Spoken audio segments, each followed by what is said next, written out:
दैवतम परमम मतम। अब कन्याएं विशेष रूप में सुन लें, माताएं सुन लें, अपनी पुत्रियों को महाभारत की यह शिक्षा प्रदान करें। भारतवर्ष के एक महान रत्न को जन्म देने वाली, भरत जैसे महान पराक्रमी वीर को जन्म देने वाली शकुंतला अपनी कन्या अवस्था में एकांत अवसर में इस धरती के चक्रवर्ती सम्राट महाराज दुष्यंत के सामने क्या कह रही है, ये सुनने योग्य है।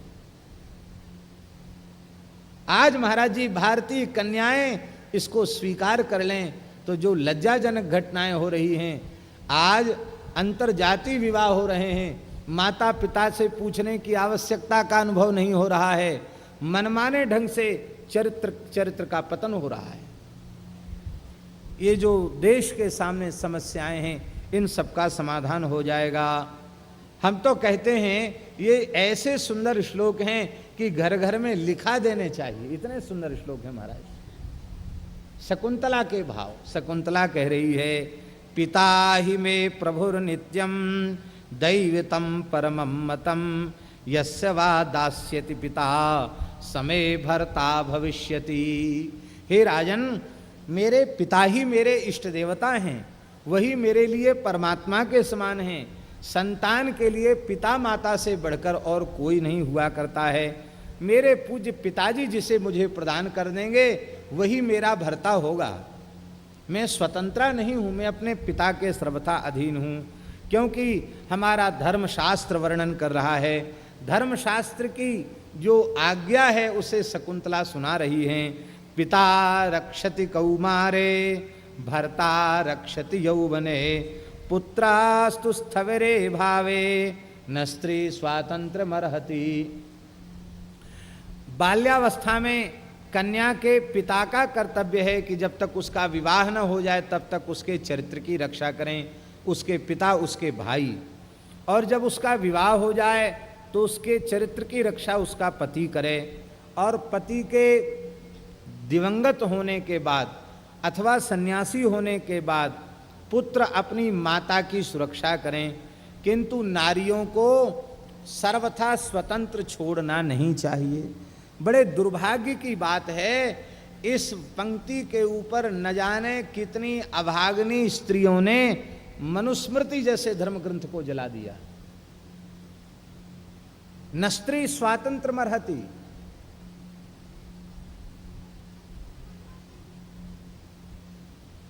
ध्यान दें, नारी के ऊपर कठोरता नहीं दिखाई जा रही है।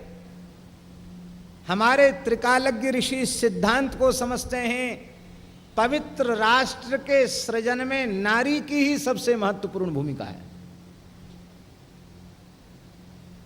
और पवित्र राष्ट्र का सृजन तभी होगा जब नारी महान सती होगी, पतिव्रता होगी, सदाचार संपन्ना होगी, धर्मशील होगी, गुणवती होगी, तपस्विनी होगी, ओजस्विनी होगी, मनस्विनी होगी, तभी वह श्रेष्ठ संतान को उत्पन्न करेगी। और वह अपने नारी गुणोचित धर्म का त्याग करके यदि अपने पिता और अपने पति अथवा अपने भाई इनके अनुशासन से मुक्त हो करके स्वतंत्र स्वच्छंद घूमने फिरने लग जाएगी तो नारी शरीर की पवित्रता नहीं रह सकती है, और नारी शरीर अपवित्र हो जाएगा तो पवित्र सृजन वह नहीं कर सकती।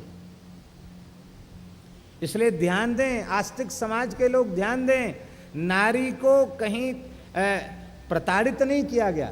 हमारे धर्मशास्त्र में नारी का जैसा आदर है वैसा आदर किसी का नहीं है। सनातन धर्म जितना नारी का आदर करता है वैसा आदर करने वाला धर्म इस धरती पर सनातन धर्म के अतिरिक्त कोई दूसरा नहीं है। साक्षात लक्ष्मी का आदर दिया है सनातन धर्म ने। हमारे यहाँ नारी का जितना आदर है, महाराज जी कन्या को भगवती दुर्गा का शक्ति का स्वरूप कहा गया। आप पुराणों को उठा करके देखिए,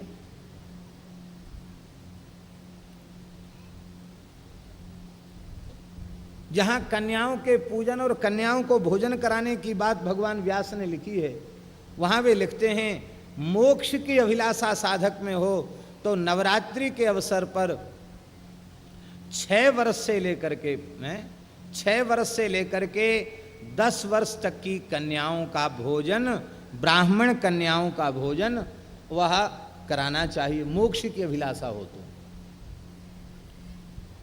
विजय की अभिलाषा हो तो क्षत्रिय वर्ण की कन्याओं का पाद प्रक्षालन करके और उनका पूजन करके 5 वर्ष से लेकर 10 वर्ष तक की कन्याओं का भोजन कराना चाहिए। विधिवत उनका षोडशोपचारण पूजन करना चाहिए।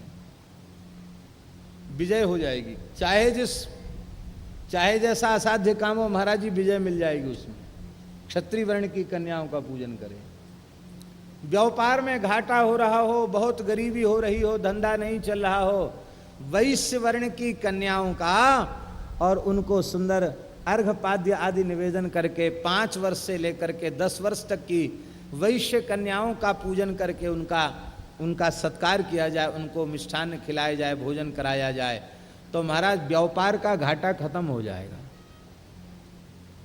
कर्ज खत्म हो जाएगा, दरिद्रता दूर हो जाएगी। चाहे जैसी शरीर में असाध्य बीमारी हो, रोग आदि व्याधि से परेशान हो, शारीरिक कष्ट हो, शूद्र वर्ण की कन्याओं को भगवती दुर्गा का स्वरूप मान करके उनका पाद प्रक्षालन करते हुए प्रेम से आसन डालकर उनको जिमा कर बिठाकर भोजन करावे और दक्षिणा वस्त्र आदि दे करके सम्मानित करे, तो शरीर का सुख प्राप्त हो जाएगा। चाहे जैसी आदि व्याधि उसका निरसन हो जाएगा। जहाँ बाल्यकाल से ही नारी जाति की पूजन की परंपरा प्राप्त होती हो और चारों वर्णों की कन्याओं के पूजन की शास्त्र आज्ञा देते हो, उससे अधिक नारी का आदर और क्या हो सकता है। हमारे यहाँ जब कन्या का पाणिग्रहण, कन्यादान पिता करता है तो वह किसी कन्या का हाथ किसी वर के हाथ में नहीं देता है। लक्ष्मी स्वरूपिणीम कन्याम विष्णु स्वरूपिणे वराय तुभ्यमहम संप्रददे। मैं अपनी लक्ष्मी स्वरूपिणी कन्या नारायण स्वरूप वर के हाथ में दे रहा हूं। यहां तो पिता लक्ष्मी का दान नारायण को करता है। ये सनातन धर्म है महाराज जी। पातिव्रत धर्म इतनी ऊंची वस्तु है, इतना ऊंचा धर्म है। अब बात है तो कही दें, पुरुष का अर्धांग स्त्री है, वह धर्म पत्नी है। पुरुष जो कुछ योग, यज्ञ, जप, तप, धर्म, तीर्थ यात्रा या दान करेगा, शुभ कर्म करेगा, उस समस्त पुण्य कर्म शुभ कर्म का आधा फल अधिकृता पत्नी को बिना मांगे जाचे मिल जाएगा। बिना मांगे जाचे आधे का बंटवारा उसको हो जाएगा। उसको करना कुछ नहीं पड़ेगा, अपने आप आधा उसको मिल जाएगा। और पत्नी करेगी कोई पूजा पाठ भजन आदि तो उसमें से कोई हिस्सा उसके पति को नहीं मिलेगा, उसका पूरा का पूरा उसी के पास रहेगा। ठीक है। और आगे सुनने के लिए छाती पक्की कर लो।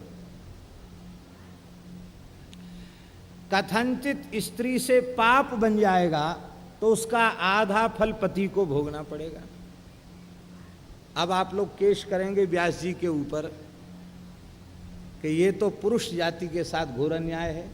पुण्य करें तो आधा हिस्सा माताएं बटा लें और कथनचित उनसे पाप हो जाए तो उसका आधा ही भोगना पड़े, आधा पति को भोगना पड़े। किया उसने कुछ नहीं, भोगना पड़ेगा आधा उसको। और यदि उसने पुण्य किया तो पूरा का पूरा फल उसी को मिलेगा, पति को हिस्से में कुछ नहीं मिलेगा।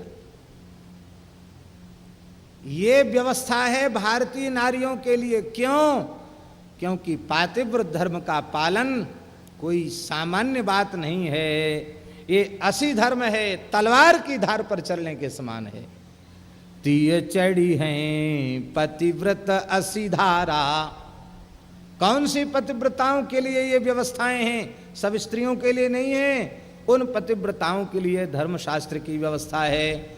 उत्तम के असी बस मन माही, सपने हूँ अन्य पुरुष जग नाही। ऐसी जो पतिव्रता माताएं हैं उनके लिए व्यवस्था है।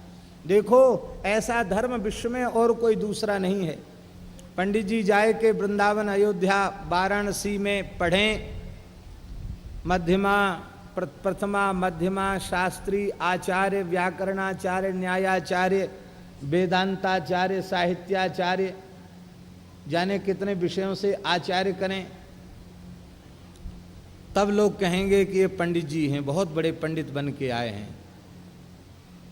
और किसी विप्र कन्या से उनका विवाह हो गया, वो भले ही एक क्लास भी न पढ़ी हो, लेकिन लोग कहेंगे पंडितानी जी। इतने दिनों तक पढ़ने के बाद पंडित जी को मिला खिताब पंडितानी का, है? तो पुरुष के समान आदर भारतीय नारी को पाणी ग्रहण करते ही प्राप्त हो जाता है। ये कितनी ऊंची बात है, ये सामान्य बात नहीं है। इसलिए शास्त्र में नारी की पवित्रता को सुरक्षित रखने के लिए ही ये बात कही गई है। महाराज महापुरुषों ने यहाँ तक कहा है, नारी का शरीर आटे के दीपक के समान है। कैसे दीपक के समान? आटे का दीपक। आटे का दीपक घर में जला दिया गया, वहां घर के भीतर भी भय है। क्या? चूहे खींचकर बिल में ले जाएंगे। घर के भीतर चूहों से भय है, और घर के बाहर रख दिया तो कौओं से भय है। महाराज दीपक की बत्ती को कौआ उलट देते हैं और चोंच में दीपक को दबा करके उड़ जाते हैं।